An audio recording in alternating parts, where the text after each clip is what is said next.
Welcome in. It's the Positively Petland Show and 800 KXIC. Two puppies running around causing trouble. Really cute. I think I say that every week, but it's true. They're puppies. I mean, come on. And particularly Ruby stands out. She's a ruby red Cavalier King Charles, which is the breed of the week today. Any Cavalier King Charles owners out there, you can get a free bag of treats and a free bag of dog food today, because that's our breed of the week. We have an amazing pet story of the week of a dog that saved a kitten's life. And Ron Salzrud's here with some other information. Ron, good morning. How are you? Ron, who saved Jay Capron's life? You saved my life? I don't know. From who? From this vicious little... Audrey Thompson. the Boston Terrier, who's causing a ruckus here, grabbing the ear of the Cavalier King Charles. Yeah, so I saved. Break it up. Yeah, Ruby. Break it up. But there's Ruby there. I'm putting the photos up right now. I've got a few photos from in studio. You have some on the website too? Yes, yeah, they're on PetlandIowaCity.com if you want to see the little guys that we're playing with in here. Look for the Cavalier King Charles Ruby color, and we're calling her Ruby today. And then the Boston Terrier, calling her Fancy. She's the brown and white Boston Terrier, but she's fancy because she has what's called a fancy collar. Oh, that's the fancy collar you were talking about. Yes. Okay, I know you've mentioned that in the past. That's sought after, right? Yeah, it's a desired trait. It has the white, so predominantly brown, has the white collar all the way around the neck, and if it happens, then they call that a fancy collar. Boston Terriers, much like the pug, they have these googly eyes. You know, they're looking at you like they look silly, but they're super cute. And we'll get again the photos up there for all of you listeners that want to see who we're playing with today. And the call is out to all of you Cavalier King Charles owners. We really do love to hear from you listeners, so feel free to call in at 319-354-0800, 319-354-0800. If not, to claim your free bag of treats and dog food, just ask a question. But we are looking for Cavalier King Charles owners. Just tell us the name of your dog. It could be parts Cavalier King Charles too, if you'd like, if it's only a part of the breed. But what we'd like to do is get the name of your dog and then a little bit about your dog, brag about it a little bit, tell us if it's a good listener, if it's been hard to train, if it's sleepy, if it's active, whatever it is. We always just like to get a little bit about your dog on the air and then help share that with other listeners so they get a better idea, a first-hand experience from the breed of the week. So it is the Cavalier King Charles, 319-354-0800. And thanks to Nutro, we can give you a free bag of treats and a free bag of dog food just for calling the show. So do that if you have a Cavalier King Charles or if you know of someone that has one. We'd love to hear from you this morning during this show. 319-354-0800, 319-354-0800. I mentioned I've got the amazing pet story of the week, a dog that saved a kitten, so we'll get to that in a little bit. What else are we going to talk about today, Ron? We're a back-to-school theme. So we're going to talk, there's just 3 tips that we were going to go through. We've talked about all of these 3 tips in much more detail, but we just want to get a tune-up. And so we're going to talk a little potty training, a little, hey, my dog jumps up on me, and, oh, gosh, why is she whining in the middle of the night? What can I do about that? And you know what? I found another way that we can tie in back to school because I just thought about this. There's a lot of families out there that I would imagine because schedules change. Over the summer, maybe the kids were home all day long and the families were home. Parents may have been gone, but since the kids were home and not at school, the dogs were able to run free over the over the summer. And now back to school with everybody out of the house. There might be some families that had to transition and put the dogs in the kennel. Maybe there's some issues people are having with that, and because that does happen. I remember in our family, because when we were home over the summer, our dogs, we never had a kennel because they could go run around the house and they were fine. But then once you go back to school, sometimes that changes. So if you're having any challenges as far as that's concerned with getting the kids back to school and having some issues with the dogs in the kennel, feel free. 319-354-0800, 319-354-0800. So that is the phone number. If you'd like to call us, we'd love to hear from you. We're posting these pictures out, these adorable, 2 adorable dogs. We have the Cavalier King Charles, and we have the Boston Terrier here. Fancy, the Boston Terrier, and Ruby, the Cavalier King Charles. So it's the Positively Petland Show. I'm Jay Capron. We have Ron Salzrud here, and also Big Voice Guy, who is wearing what today? He's wet. He took the ice bucket challenge. What in the world? Nobody even said anything. I did, actually, you know what? I did mention the 6 o'clock hour. I might challenge Big Voice Guy for the ice bucket challenge, but the actual guy who does the big voice. I thought that'd be funny. Oh, that would be funny. To challenge him. Get a picture of that. That'd be fun. His name's Gunner. Oh, by the way, the real guy. That really works. I know, right? Big voice guy, you're soaking wet. Who did you nominate for the who? Oh, come on, they're not going to do that. He wants no. He says head coach Kirk Ferentz should do it here for the before the football game. And he's got better things to do than that. So and Coach. But they do that at the end of the game. Yeah, Coach Farley's not going to do it either. Come on. Let's get to business. We have the amazing pet story of the week to get to, big voice guy. So clean yourself up. Get the towel out at least. Don't leave these trailing water all throughout here. What a mess that you've made for us, big voice guy. Let's get the story out of it. He still punches it out, I know. Even when he's all messed up. He's shivering, and you can't even tell. That's the amazing pet story of the week, and here we go. We're going to Canada today, and I thought this was kind of a cool story. Stop pulling on my shoelace there, troublemaker. It's the little Boston Terrier pulling on my shoelace. Oh, Ruby's doing the same thing over on my end. This is let's see, what kind of dog is that? Looks like it's. What are they doing? It says the dog is Opie. You could tell me what kind of dog that is. Oh, my glasses. Which one are we looking at? The black dog. I can't. It looks like a boxer, maybe. Oh, so it'd be a boxer mix. Yeah, something like that. Boxer with a lab. That's a black dog. Looks like a boxer to me. But anyway, here's the story. This happened just recently, and it was picked up nationally. I thought it was kind of cool. Opie saved a kitten that was named later Roscoe, and those two have become brothers, apparently, since that point. It happened in Ontario, Canada. Opie heard a squeak coming from the bushes. Opie found this newborn kitten under a log, and the dog continued to cry and whine until the owner took off his shirt and picked the kitten up, carried the injured animal inside. Oh, injured. And brought that dog to. And actually, funny how things work out. The person who found her was an ER vet. So, not talking about the right person to find an injured kitten. So they nursed him back to health, and it's Opie and Roscoe that are now best of friends. Apparently, they don't go anywhere without each other. The kitten and the dog have grown up together here over the past few weeks, and they are doing great. So that's a cool story. It was kind of like when we were little kids. I remember bringing it home. You're like, hey, Mom, Dad, I want to bring this one home. I found this, and so there's a little kitten that needed some help, and the dog there helped Opie, helped him out. So I like that. That's cool. And that's one of the fun things that we've talked about in the past is the interaction in families that have cats and dogs. Because we used to have our Weimaraner and our dogs, and it was so much fun to watch because our Weim was the biggest baby of all time. Like he's a big dog. The pizza guy would be scared of him because he's just big, But the biggest baby in the world. I remember going on a walk with Slater. And the dog, there's a dog across the street, like a little, I don't even know, it's like a little furry dog, probably, I'm not sure, it was very, very small, but it started yipping at Slater. Slater tucks his head behind me and is hiding from this little dog. I'm like, I was embarrassed. I'm like, come on, man, don't be scared of that little dog. I hope he can't see me. I know, and so, but getting to the point here with the cats, it was funny because he would mess with the cats sometimes. And there was always that line when he would get a little bit too much, and then the claws came out and whack right across the nose, and then that's the end of it. Daily occurrence in our house. Does that? Oh, I love it. With Gilbert. Yeah, Gilbert is, and it goes back and forth. Sometimes Gilbert's a little feisty, so he'll walk right up to one of the dogs and just swap him, and you're like, where did that come out of? That was another thing that happened, just out of nowhere. It's just like he's walking past him and whack, dude. But then. Callie, our dachshund, usually is not too instigator, but Susie, she'll all of a sudden start hurting the cat, and like, no, you got to get over here. You got to get over here. And that's like, funny. Oh my gosh.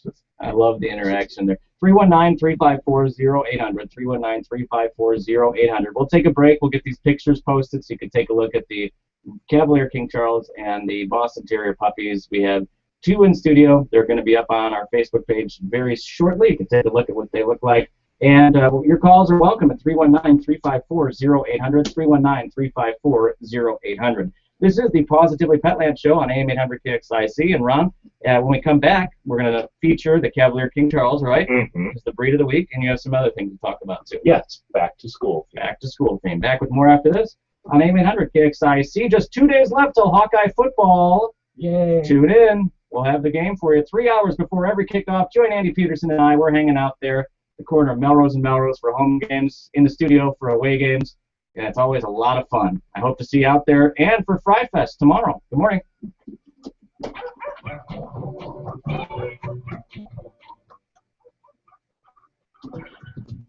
AM 800 What time does the game start this week? 11 o'clock. Digital Studios. So I will be there at I love cheese. You already know that Kate's frozen yogurt. 5 in the morning. Now it's about 6. I got to help set up, and then we go on the air at 8. Got our first cross country Kate's frozen at yogurt Prairie. special this summer. I think Wendy said there's a 3-pack of tickets you can buy now or something like that for the football games. I don't know. Yeah, I would imagine so. When Emily went, she also came back and we talked about, hey, let's get a 3-pack. Go, have 3 At a special deal. Mm-hmm. Hey, Hawk fans, it's Bob Bruce from 600 Emily gets WNT inviting you to join us I don't remember her buying it, but I guess I wasn't down there. WNT and KXIC Yeah. from the world's largest Hawkeyes Might have show. said there's so Be sure many to check out the tickets left Guinness Record over. Attempt for Cornhole games, the pep rally, and the country concert Friday night. Because she Our said this year, broadcast is sponsored by Thomas L. Cardella and Associates. Friday, Yeah. 2014, this Friday, You've you're got, home for the Hawks. hey, some of that is fun. KXIC and 600 They were like WNT. clean, and then you're trying to log along. You never get to see the game. She goes, I'm not doing that. I'm like, good for you. Yeah, that's a bit much. I mean, One-stop shopping. Quality. I remember in college we didn't have a football team. We used to go to White Sox games and tailgates and stuff. A little too far sometimes, for sure. But as you get older, and she was a freshman Wait, last year, university. Where'd you go? UIC. Chicago. Yeah. Oh, that's Circle K. Yeah. It was fun. Good place to be. It Oh, so, was a learning experience, too, I'll tell you that. well, that's what it's supposed to be. Yeah, but I mean culturally, too, not just academically. It was. I grew up in white suburbia, and so What suburb? Joliet. Okay. Well, I grew up in Lockport, which is next to Joliet. Yeah. But it's all white. I'm not all white, but my school had like 4 black people in it. When we moved there when I went to school in the city, it was like I learned a lot about other cultures. It was good though. I mean, it was kind of eye-opening because I took a class called The Black Image and the White Mind, and there was half black people, half white people in the class, and it got heated at times. Really? Very heated, but also very eye-opening for them and for us to hear stories. And one thing that stood out is the black students said when they were on campus, they noticed like girls would walk across the street or pull their bag closer to them, and they're just black students, but they're on campus and they got scared. And then also they said they always had trouble getting a cab. They'd wave to cabs, and the cab would go right past them, and then go pick up white people. And it's just because this is their skin. They talked about what that felt like, you know. It was, and then for us, like, you know, part of the problem, like here in Iowa City, is when you see person after person arrested, and it's a black person. I mean, there's so many crimes happening, and 90% or whatever it is from black people. It's going to stand out that there's going to be some racism in there, you know. Mm-hmm. So. But anyway, Yeah, it was good. well, changing the topic a little bit because you mentioned White Sox, and that's what got me going on that whole thing. Yeah. So are you wearing the Cubs hat right now? No, or I'm the one White game Sox? up. Oh, you are? Okay. One game up. So. I was going to see if I could find, I don't think I have it anymore. Oh, can you get the report? Oh, sure. It was find Andrew's Cubs hat. Oh, okay. Like when he was a little boy. Yeah. Because you said you have to wear Terry it. said he's going to bring his oldest, sweatiest hat on. Oh, this one won't even fit you. And I was like, That'd oh, be funny. I told Terry that I'm gonna start mowing the lawn and working out with my White Sox hat on, so it's nice and nasty for him when he puts it on. So, well, it's gonna be fun to watch because it's like a race to the bottom where they're both so horrible. You know. Oh, I didn't even know that. 59 and 70. Both teams are just terrible. Terrible. They come running at you. Yeah, the Cubs have some good young players. Royalty from closing days in 2011. Maybe so now a family has a son thanks in large part trying to have a baby in August. They reached out to Oh, come on. Relatives is not working. If you know anyone or anyone who knows anyone in a difficult situation, please tell them about that. Maybe Orton is telling our new partner Channel 9 in January she and her community received a Facebook message from coworkers saying her baby's sister was pregnant and wanted to meet them and get things off, and now the Ortons are in the process of adopting brutally told Calvin. You can find a big news and video online at argument247 at KXIC.com. I'm Andy Peterson reporting. Foster Appliance is a proud sponsor of the Jay Capron Morning Show. They carry Whirlpool, Amana, Maytag, KitchenAid, and more. Plus, they offer dryer vent cleaning. Visit foster-appliance.com or call 338-5489.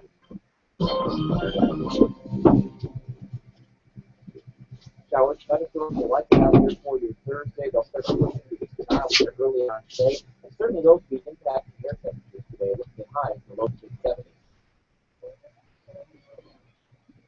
Time for total traffic. In Cedar Rapids, expect delays on 42nd Street, 380 Reading Road. You lose the eastbound lane there, and also Oakland Road at 29th. You lose the right-hand lane. You're good, except for a spot right there. Right. Don't walk through it. Troublemakers. It's sports now. Did you walk in just in time? No. I knew I had another minute. So. No, I mean for the sports. I didn't know. Yeah, just you that. that. Yeah, a few sports. That right there is my total favorite. Cavalier. That color, in fact, and that's everything that's got the little white stripe. It's ruby is what I think this is. Phenomenal. It's pretty. You are cutie. Hey, weren't you saying that the beagle, the last beagle, just like in the last week or two? Oh no, that was the basset. You were the basset hound that we brought in. Yeah. There was an equally beautiful beagle. Yeah, I like those too. I even sent a note to the breeder on that one. I said that one, dude, that was just out of the park. Beautiful, yeah. And we have beagles are somewhat difficult. I only bring in, I don't know, 5 beagles a year, probably more than that. And that one I said, you make me want to bring in more. Yeah. I've heard they're barky. Beagles could, same thing with bassets, could be, what do you call it? Bay. They bay. Oh, that's the word, yeah. And I've heard of that before. But that's a train. Again, that's training. That's a training. Yeah. With all that, the younger you get on it, the quicker. And both that basset and that beagle they never did it, and so you never know. They could develop it. Oh, I'm getting dizzy. All right, here we go. Welcome back. It's the Positively Petland Show, AM 800 KXIC. Busy here at the KXIC studios. We've got dogs jumping at my legs right now, pulling up my shoelaces, troublemakers, a Boston Terrier. Big voice guy challenge. Yes. All wet. Ice bucket challenge. He left a big mess in here we've got to clean up. The dogs are leaving messes all over, too. They've already done it gone both ways. Yes. Yeah. But that's all right. They're puppies. You give them a break. Oh, that's a cute picture you're putting up there. I am. Yeah, Boston Terrier. Looking right at the camera there. At the KXIC studios. We have Ruby, is the ruby-colored Cavalier King Charles, and then we have Fancy, who is the Boston Terrier. So we're putting these up on Facebook, so you can take a look at those two. And Ron is going to tell us all about the Cavalier King Charles. That's the breed of the week. We should put the call out again for everybody out there. If you own a Cavalier King Charles, we want to hear from you right now. Call us up, 319-354-0800. Tell us the name of your dog. Just tell us a little bit about your dog, and then you get a free bag of treats and a free bag of dog food courtesy of Neutro. It's super easy to do. It takes just a minute, and we'd love to hear from you this morning. 319-354-0800, 319-354-0800. It adds to the show. We get a little first-hand experience on just what your dogs are like, and the Cavalier King Charles is the breed of the week this week. 319-354-0800. So call us up if you have one, and we're going to learn from Ron right now about the Cavalier King Charles. So tell us a little bit about the breed, if you could, Ron. here's a question for you, and it just make it obvious. The answer is there. Who do you think made the Cavalier King Charles? King Charles. There you go. The second. He was the one. The Cavalier King Charles has led a very decadent life. Most breeds you talk about, oh, they were specially bred for this hunting or that, hunting and all that kind of stuff. Mm-hmm. Cavalier King Charles was just a fancy looking dog, and King Charles II loved it and just made it be as popular as it is today. It is my favorite personality breed. So of all the personalities that are out there in each breed, the Cavalier King Charles is well known being the best family dog ever. The personality just comes out. It's also the breed that there's only a couple of them where they look really, really, really, really, really cute as a puppy, and they do the same thing as an adult. And the Cavalier just is so cute still as an adult even. And so two qualities that I really love about it. It is in the Spaniel family. It's also, though, in the AKC, is in the toy breed family. So it's a smaller dog. Mm-hmm. So this is a great indoor-outdoor type dog. It's a lot like if you've heard me talk about Callie, my dachshund. Gosh, it's just this combo dog that is really cool. When you're running around, it's running around and having fun. When you sit down, it wants to sit down with you. And literally that quick, too. You just like sit down. Oh, okay. We want to just have a relaxing day watching TV or sipping lemonade out on the porch. The Cavalier King Charles will go from that to running around and grabbing the ball. It's a smart breed, so it's going to be on that easier side to train. It is a shedding dog, but it's somewhere. I'm not going to say low shedding at all on this guy, but the hair does grow longer before it falls out, and so it is a little longer until it starts shedding. Oh, sweetie. Daily brushing is definitely needed on the Cavalier. It has that unique fur that gets longer, and you got to just keep on brushing that on a daily basis to keep it, free of tangles. I know a lot of owners that actually will go to the groomer from time to time just to get it trimmed down so that the hair is not quite as long and all that. So those are some grooming characteristics of it. If you live in a apartment or a condo, like the Cavalier King Charles is right in line for you, as well as those that have houses that want to see the dog run around. It is that mid-size breed for both apartment and for condo. Will only reach about, like, in the average 15 pounds, so we're in that smaller zone of size. The one that we have here is Ruby. It's a ruby color with just a thin white streak down the head, right down the middle, and is beautiful. They also come in tricolor, and then they also have a Blenheim type color that they go with. So there's a little variety in the color schemes that the Cavaliers come in. So they're really beautiful. I would love to hear somebody call in and just talk about their Cavalier King Charles, or if you have a mix. That's a lot of reasons why they make Cavalier King Charles mixes is for that personality, and also because of that shedding that we talked about. They'll mix them with a non-shedder to not have it a shedding dog or make it into a lower shedding dog. What's the phone number? 319-354-0800. 319-354-0800. That's the phone number to get in. If you do want to share your story about your dog, we'd love to hear from you, especially if you have a Cavalier King Charles.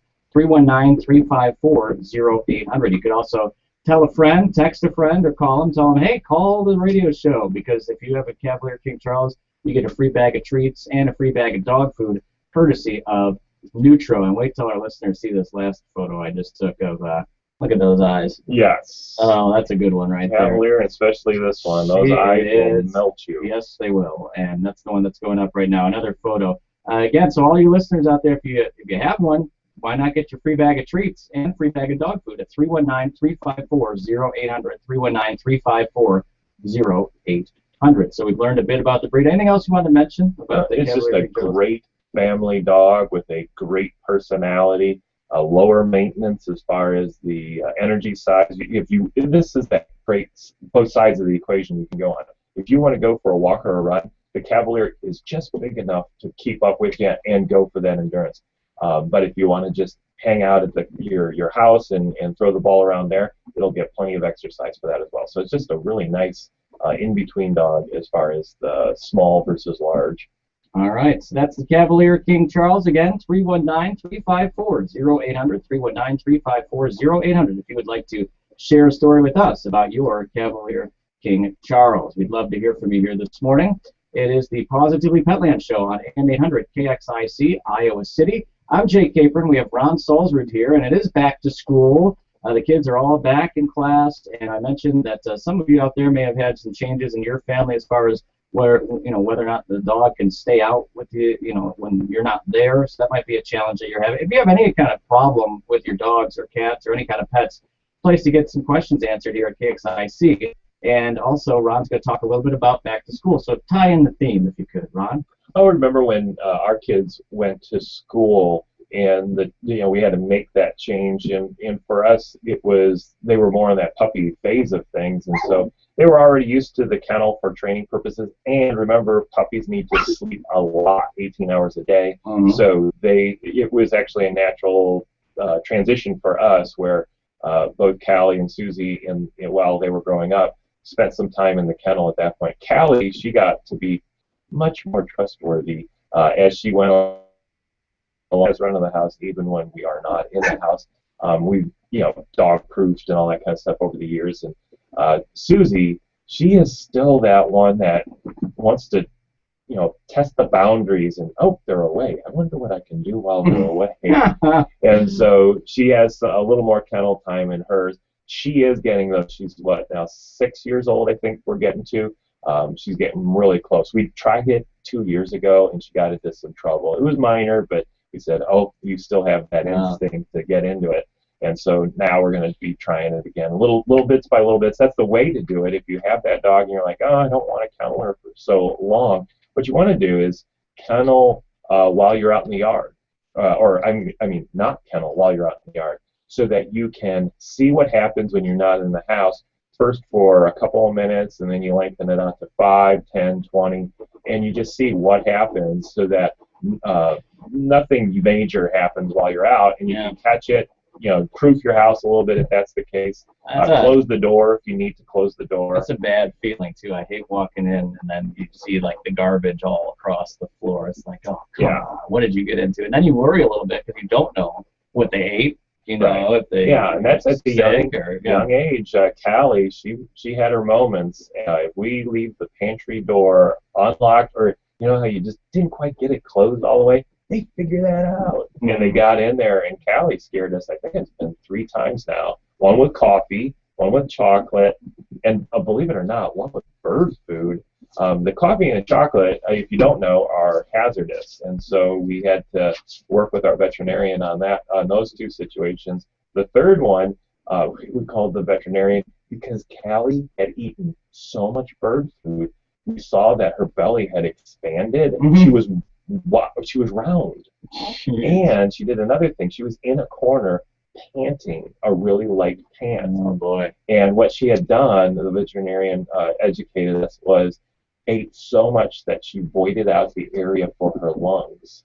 And so she was panting because she didn't have room. And that's solid too, bird food. It was really solid. It takes a while to digest that. So so she was panting, and the veterinarian coached us through it and said, actually, you're in the clear already. If she is in the corner and she is breathing, life is good.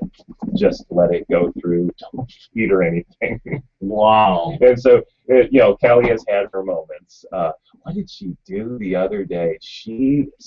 She'll get into backpacks. If you don't know about backpacks need to be up. Good advice. Even when there might not be anything in them, they'll smell that chocolate bar that was in it earlier in the day, and zippers will be ruined, and all that kind of stuff. And so Callie is known for her backpack opening abilities. And so, so those kids' backpacks when they come home or when you're getting ready for school, just make sure they're up on a counter so that the doggy doesn't get into them. We did, one of the things that we did, I'll take the blame for it, is that I remember clearly because it was Mother's Day and we were out with my mom, and when we came back, Slater was in the kennel, but I had left a flannel jacket that had stuffing in it, and it was a toy. Yeah, it was, well, yeah, it was, it was too close to the kennel, so he pulled it into the kennel, and he ate a bunch of the flannel, and that actually caused the twisting stomach thing, which is just I remember so that story. frightening that I had to pick a. He was panting like You said. were a teenager then? Or? No. Weren't you driving? I was driving, but I had to put him in the backseat of my car and go to the ER. And the first one I went to was so full, they said, we can't help you, but you better get help within an hour because he's gone. So we eventually got him help, but that was frightening. But again, that was just my fault for leaving something too close to the kennel. But that twisted stomach is real serious stuff. That is very, very serious. For some breeds. So anyway, we are talking about pets here. 319-354-0800. 319-354-0800. That's the number to call if you have a Cavalier King Charles or just any kind of pet question. If you'd like to contribute to the pet show, you always can do so here in the 8 o'clock hour every Thursday. 319-354-0800. Specifically looking for Cavalier King Charles owners. If you have one, call us up. Claim your free bag of treats and free bag of dog food, courtesy of Petland of Iowa City and Neutro. 319-354-0800. Again, we do love hearing from you listeners, so feel free to call up at any time during the program. And so back to school is the theme here. Some more ties in here to back to school. So just some tips to more for the dog. You know, we're helping our children, you know, learn and getting them into school and all that kind of stuff. So some training tips for your dog that you might be needing a little brush up on, or they need a little brush up on. Are you having the problems with a little bit of potty training? And there's a lot of aspects about that. I just wanted to hit one of them. The kennel, also known as their den, because they are denning animals. They love to be in tight spaces when they're sleeping. For those that have the kennel but use the bed, where does your dog end up? Really close to you, under the covers. They're in close proximities all the time. So realize that that kennel is a den, and it's actually quite spacious for them. So don't feel bad about it. Think of it as more of a crib for the dog. Just as you put the baby in the crib, that's the crib for the dog. It just has a top on it. That's it. And so you think of it in that way. Now it's an incredible tool to use for potty training and a lot of other things. For potty training, just one aspect of it, if you are using that overnight, and so you're waking up in the morning, my tip for you to set things going in the right direction is open the door and pick up your dog. If you're still having issues, because you've probably already realized if you let them walk out of the kennel, they pee or poo right when they walk out. It's because they didn't want to pee or poo in the kennel.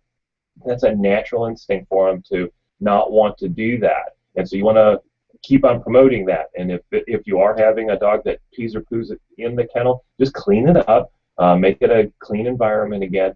Sometimes you can take the bed away or anything, like if they're using that as the absorbent. But pick your dog up, walk outside, put them down on the ground, and give them an incentive for holding it and doing it outside by putting a treat right at their nose when they're doing their business, and then as they're doing it, feed it to them.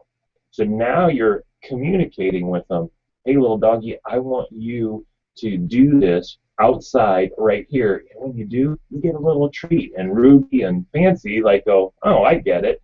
After a while, with frequency and consistency, they start understanding that, oh, you want me to do it out here, not in there. And so you'll be doing two things. You'll be preventing it indoors and promoting it outdoors with that technique. So that's a little tip on potty training. I know there's a lot of different scenarios out there that we've talked about over the years on the radio. I just wanted to hit that one up real quick. The second thing that I wanted to talk about, or a little tip that a lot of people don't know, and it's extremely easy. Do you have a dog that jumps up on you? That is always, if it's a little dog, they literally are jumping up on you because they're trying to get higher. But the big dogs, they just put the paws up and put them right up to you. Is that bothering you, or is that bothering somebody in your household? If it is, you or that person in your household, all they need to do is turn around. Because what is the dog trying to do at that point? It's trying to get your attention. And so what you want to do is not give it attention. If it's jumping up on you like that, and you bend down and go, oh, you little rascal, you just gave it attention. And it got what it wants. So what you want to do is not give it any attention, turn around, and it'll go, whoa, hey, I'm not getting anything. What's this all about? Again, frequency and consistency will teach your dog that you don't want it to do that. But why did we get the dog in the first place? Because we do love to give them attention. So make sure that if they're not doing it, give them attention, because that's what they're thriving for right now. So when we in our own household, I was that little child that got tipped over constantly by 2 Doberman pinchers on my block. It wasn't aggressive or anything like that. I'd just be bopping down the street, and all of a sudden the Doberman would tip me over. And it was because I was, younger and shorter and all that kind of stuff. And that intimidated me back when I was a little kid. And so now as an adult, I don't know, I just get irritated. Are you one of them, Jay? Do you get irritated at all? When dogs jump on me? Yeah. Yeah, I don't like it. Actually, Slater would sometimes do that, but especially if the claws are, a little longer, it kind of hurts. Yeah, too. So yeah, I don't like that. Yeah, and so even with small dogs, and all I did with Callie, that was our first dog. I just turned around whenever she jumped on me. It was that simple, and she stopped doing it. But when she would come up to me, she knew she wasn't supposed to jump up on me because I kept on turning around. But she would do this crazy wiggle because she was looking for that attention. I immediately bent over at that point, scratched her neck, and did the good girl thing, and all that kind of stuff. So now when I walk in, actually Callie's at that older age, so now when I walk in, I don't even see Callie. Callie's on the bed, the sofa, lounging, and so I have to go say hi to Callie now. But as she was growing, she's 13 or 14 years old. Oh wow, she's older. Yeah, she's getting up there. She's got the grays and all that kind of stuff. Yeah, when they're that old, when you come in the door, their head goes up, and that's about the extent of it. Hi. Oh, you're home. How you doing? Okay, is maybe a little tail wag, and then back down to sleep. Yeah. So you got to go over and say hi at that point. But when she would come up, I would just, she'd do that crazy wiggle, and I loved that aspect of it. Susie here, our trouble child, she actually learned from Callie to not do that, and so they both don't do jump ups, but they also are looking for the attention and all that. What's interesting in our family, I was the only one doing that. For everybody else, they both jump up on them. Oh, really? Yeah, so you can have it both ways as far as the family goes. If some people go, oh, I like it, I don't mind it, then they'll jump up. The only consequence that you'll see is if you encourage it when a stranger, when your son's friend comes over, they probably will jump up on that friend as well, and sometimes that's intimidating for little kids. Right. So know that that's going to happen, but you can also, caution that and everything. So that's the jump up technique on how to prevent them from jumping up. We're going back to school with Ron Salzer. You're the pet instructor today with a couple different tips. Good tips. I'm surprised. Where's the teacher music? I bet you there's a good rock and roll teacher. Not Alice Cooper. Hot for teacher. Oh. How about that? No? All right. Nobody's hot for this teacher except for Wendy. There you go. Wendy's hot for the teacher. She's like, oh, would you not? She's like, just stop talking. Please stop talking. All right, going on. The third tip then is my dog whines at night. Hey, Ron, I do that kennel thing, or I tried to do it, and I crumbled. I just couldn't handle it anymore. I wasn't getting good sleep, and I brought the kennel into my room, and then, gosh, that didn't work quite right. And so now they're in my bed. Now they're moving all around all night long, and you know what? It's still not working for me. All you got to do is lay the law down. Again, we learned with Emily that was our first child. When she was, I think it was 3-4 weeks old, I told the doctor about how I cradled her to sleep, and I went through this half an hour to 45-minute deal where I loved it. I was getting all the loving from her, and little infant, you're getting all this good daddy-daughter time, and he said, stop it. I mean, he was adamant, and I went, whoa, I didn't expect that one. And he said, you put Emily down in the crib, and you let her cry herself to sleep. Oh, no, you can't do that. I was adamant. I think the doctor probably was like, gosh, this guy has, asked way too many questions here. And he literally would say, just do it. You're going to be okay. I put Emily down within, I think it's 10 seconds. She cried herself to sleep. And I'm like, I didn't know she would do that. Same thing with your dog. Oh, the reason why the doctor was so adamant on it is he said you are setting Emily up for a failure as an adult. You are not letting her have good sleep patterns and habits. You want her to be able to put herself to sleep. If you continue to do this, Emily's going to have sleeping problems in the future when she's an adult and she can't have you rocking her to bed. And now, how does she go to bed? Because, hey, I can't go to sleep. I need some comfort, whatever it is in the future. Let her do it on her own, and she'll figure out how to put herself to bed. Same thing with your puppy and your dog. They need to figure out how to put themselves back to bed, even if it's waking up in the middle of the night. What you want to do is ignore the whole situation. I'm going to put one caveat, though. You must get a good night's sleep. You cannot sit there and suffer. So this is how we do it in our family and how most families can do it. In fact, last night I had to do it. I woke up in the middle of the night. Ruby was a little whiner in the middle of the night. And so they were in the middle of our family room, and I could hear her.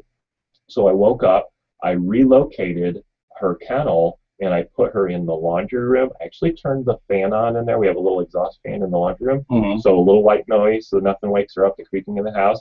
Close the laundry room door. So just find a room, put them in it, close the door so that cushions some of the sound, and then close your doors to your bedroom so that you cushion even more of the sound. And then I did have to put a little bit of, a pillow over my ear so that it cushioned the sound even more. Slept like a baby. And so that's what you want to do at home. Now you're teaching the dog that whining and barking doesn't get any attention. You're giving them good habits to learn from at that point, and you're getting a good night's sleep. Yeah, that makes sense. And you can imagine that when you do cave and make that mistake, then they think to themselves, I would guess, hey, if I whine, if I bark, if I cry, the louder I am, the more they're going to come get me out of here. So it's all that repetition that we talk about so much here. We are out of time for the show. It is 8:54. And it's 69 degrees. Going to be a wet day today, so get your umbrellas for sure. You come into Petland and play. That's right. There's nothing to do outside if it's raining. 319-354-0800 for future reference. You can always listen to the podcast of the show if you missed that. I've got the top headlines of the day coming up, and we're also going to have a guest coming. Shayla's going to join us to talk about the Old Capitol Museum and a program they have about Iowa football. In fact, it's called Iowa Football Birth of a Legacy. It's at the Old Capitol Museum. We'll tell you about that. That's just a few minutes away. We're going to end the show with a song from Chuck Berry called School Day. Ring goes the bell. The teacher is teaching about pets. Professor Ron Salzman, a doctorate. He's got a PhD in dogology, and he's here giving you tips about your pets. We are out of time for this show. Check out the podcast of this show, the personality page. There's a blog up there, plus Petland Iowa City's website and Facebook page. Thanks, Ron. Appreciate it. Thank you. That's Ron Salzrud. Back to school. Community calendar coming up. Good morning. You're fortunate if you have time.